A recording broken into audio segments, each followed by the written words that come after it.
Hai para pemilik waktu luang, selamat datang. Apa kabar kalian semua? Mudah-mudahan sehat selalu ya. Di video kali ini, kita akan melanjutkan kembali alur cerita drama Korea yang berjudul Doom at Your Service episode keempat. Di episode lalu, Dong Kyung yang merasa telah menemukan sosok yang memperdulikannya, akhirnya meminta Myo Mang untuk tinggal dengannya. Tentu saja, Myo Mang pun langsung setuju. Sementara itu, Nyo Shin yang hendak menggagalkan kehendak Myo Mang, akhirnya berusaha untuk mendekati Dong Kyung dan mengembalikan ingatannya. Jika sejak masih kecil dan baru ditinggal kedua orang tuanya, Myo Mang sudah muncul dan berada dekat dengan Dong Kyung. Menyadari jika Nyo Shin sedang berupaya menggagalkan kehendaknya, Myo Mang pun memaksa Dong Kyung untuk segera mengucapkan permohonannya agar mau menghancurkan dunia dengan kembali memberikan rasa sakit pada Dong Kyung. Namun Dong Kyung bertahan karena jika dunia hancur, pastinya ia akan kehilangan segalanya. Kesal dengan sikap Myo Mang, Dong Kyung pun bertekad akan melenyapkan Myo Mang tanpa harus merasa kehilangan apapun. Caranya dengan mencintai Myo Mang. Bisakah Dong Kyung istiqomah dengan niatnya untuk melenyapkan Myo Mang? Ataukah karena kadung cinta pada dewa penghancur itu membuatnya mengambil pilihan untuk menghancurkan dunia saja? Penasaran dengan kelanjutan kisahnya? Tonton video ini ya! Namun sebelumnya, jangan lupa klik subscribe, like, komen, dan nyalakan notifikasi loncengnya ya, supaya bisa dapat update drakor dan film dari channel ini. Dan buat yang sudah subscribe channel ini, terima kasih banyak ya! Dukungan kalian menjadi semangat bagi kami untuk mengembangkan channel ini. Langsung aja kita bahas drakornya, check it out!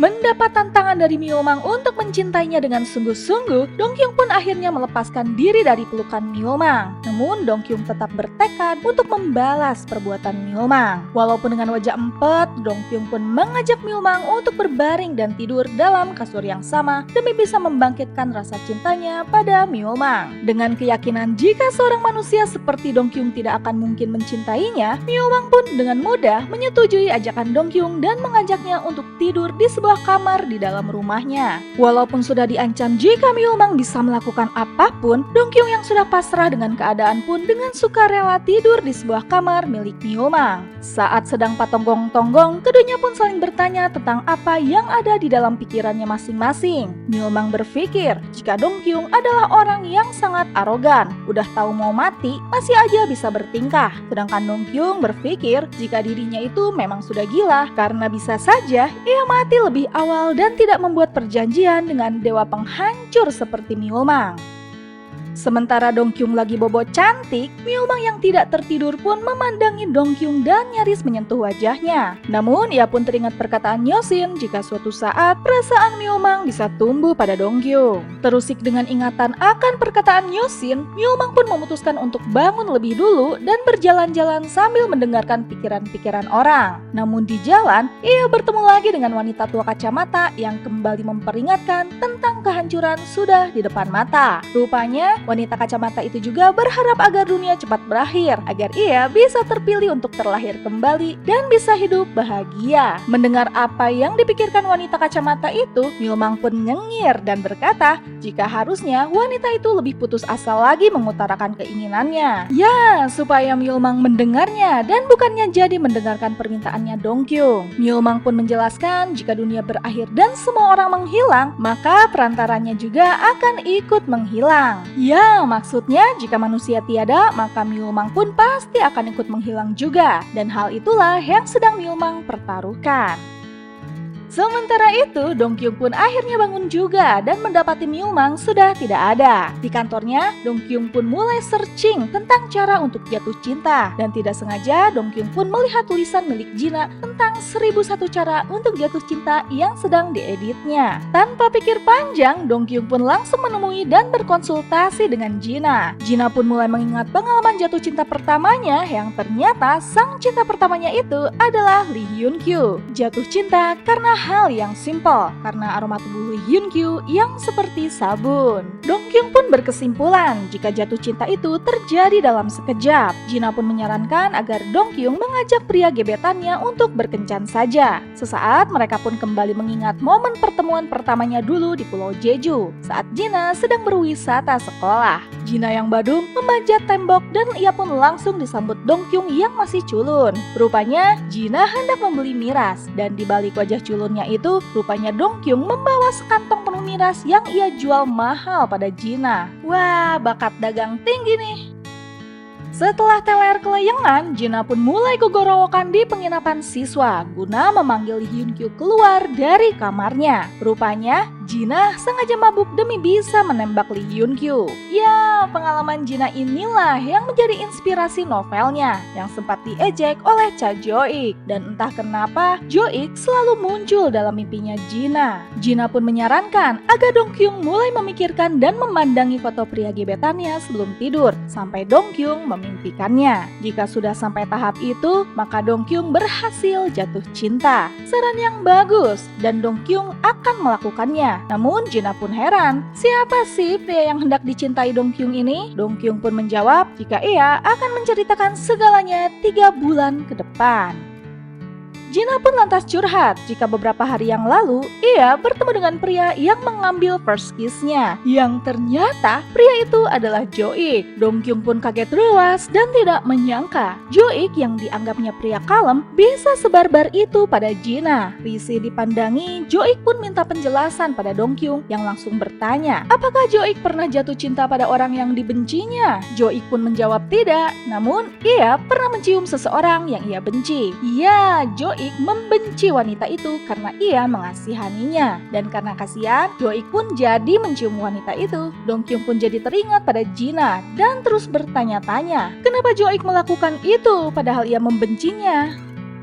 Pulang dari kantor, Jo-ik pun bertemu Lee Hyun-kyu di lift. Dan rupanya mereka berdua itu tinggal dalam satu apartemen yang sama. Dan karena minggu depan Lee Hyun mau reunian, ia pun merayu Jo-ik agar mau meminjamkan mobilnya. Sementara itu, Dongkyung yang baru pulang pun dijemput dan ditemani oleh Myulmang. Myulmang pun mengatakan jika ia akan melawan rencana Dongkyung dengan membuat gadis itu mencintai Myulmang sepenuh hati, hingga Dongkyung mau merelakan segalanya demi dirinya.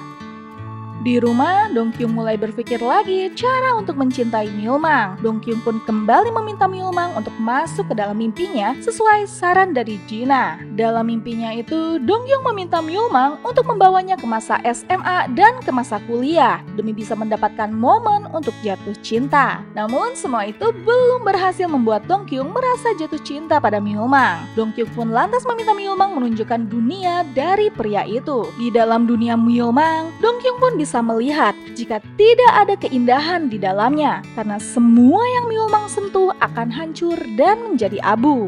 Hanya ada kesedihan dan rasa kehilangan di dalamnya. Itu kenapa Myulmang tidak ingin mencintai sesuatu, karena apa yang ia cintai pasti akan lenyap dan menghilang. Namun tiba-tiba saja kehadiran Dongkyung kembali memberikan warna pada dunianya Myulmang. Dongkyung pun menggenggam tangan Myulmang, namun seketika Myulmang menyentakkan tangannya hingga membuat Dongkyung terkejut dan akhirnya terbangun dari mimpinya. Merasa sudah menyentak tangan Dongkyung, Myulmang pun merasa tidak enak. Namun Dongkyung dengan pede mengatakan jika ia sudah memaafkan sikap Myulmang di dalam mimpi itu, karena mencintai seseorang harus dimulai dari saling memaafkan. Pemikiran Dongkyung ini membuat Myulmang kesal hingga ia pun menemui Nyosin yang sudah sembuh. Myulmang pun curhat, namun pemikiran Nyosin lain lagi. Jika cinta bisa dimulai dari benci, dan Myulmang harus membenci seseorang untuk bisa memaafkannya.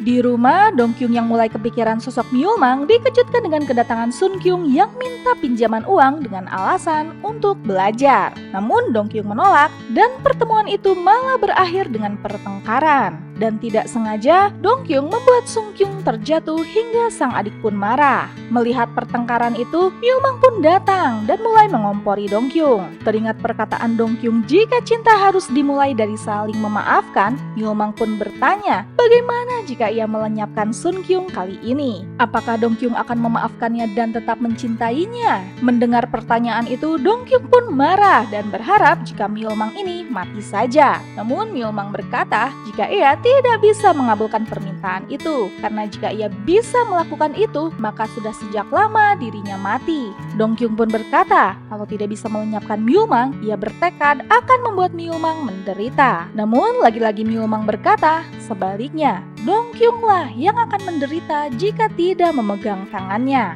Dong Kyung pun akhirnya menyadari jika ia sudah terjebak dengan Myulmang. Maju kena, mundur juga kena. Ia pun mulai menyesal. Kenapa ia berani-berani mencoba untuk mencintai sosok seperti Myulmang ini? Yang jelas-jelas memang tidak pantas untuk dicintai. Ya, Dong Kyung pun akhirnya pasrah. Apapun yang kelak akan terjadi, ia memilih untuk berdiam diri dan menerima semuanya. Dong Kyung pun memikirkan rencananya untuk mencintai Myulmang yang ternyata salah besar. Lagi puyeng memikirkan nasibnya, tiba-tiba saja Dong Kyung mendapatkan kabar jika Sun Kyung masuk rumah sakit. Panik, Dong Kyung pun langsung menyusul Sun Kyung. Kejadian ini mengingatkan ia pada momen saat kedua orang tuanya tiada. Ia pun mendapat telepon yang sama, percis seperti ini.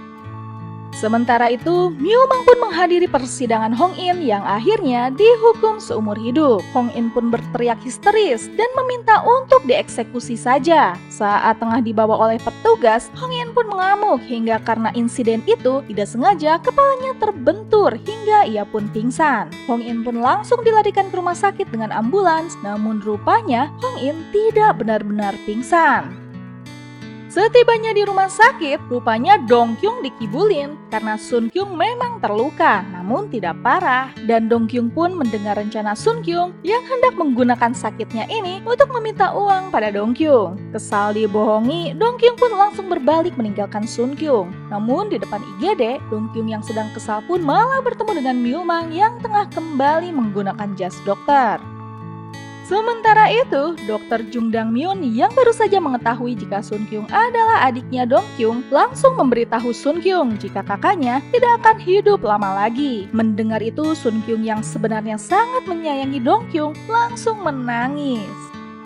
Di tempat lain, ambulan yang membawa Hong In pun akhirnya tiba di depan IGD. Hong In pun melihat sosok Myulmang yang tengah berdiri di depan IGD bersama dengan Dong Kyung. Dendam pada Myulmang, Hong In yang tengah pura-pura pingsan langsung bangun dan berlari ke arah Myulmang dan hendak melukainya dengan alat medis yang ada di dalam ambulans itu. Melihat Myulmang hendak dilukai, refleks, Dong Kyung pun maju untuk melindungi Myulmang. Namun dengan sigap, Myulmang menangkap tangan Hong In. Ia pun menyuruh Dong Kyung untuk tidak bergerak dan tidak melihat apapun karena Myulmang dengan kuasanya langsung menghabisi Hong In di depan umum persis seperti yang diinginkan Hong In. Ya, Myulmang pun kembali memperlihatkan sosok kejinya sebagai pembawa malapetaka di hadapan Dong Kyung. Ia yang sang penguasa kehancuran ini mustahil untuk dicintai oleh manusia seperti Dong Kyung karena seharusnya Dong Kyung takut padanya dan bukan mencintainya. Dong Kyung yang masih belum bisa mempercayai kejadian di hadapannya ini pun hanya bisa menatap Myulmang dan Doom at your service episode keempat pun selesai. Gimana nih para pemilik waktu luang? Duh, mulai greget ya sama Dong Kyung ini. Dia masih belum percaya aja pada sosok asli Myulmang dan masih terus mencoba untuk melawan pria itu. Namun pada akhirnya, Dong Kyung pun harus menyadari jika Myulmang bukanlah sosok yang baik. Ia adalah dewa kehancuran yang tidak layak untuk dicintai. Penasaran dengan kelanjutan kisahnya? Nantikan episode kelimanya ya, dan terima kasih telah menonton channel ini. Dadah!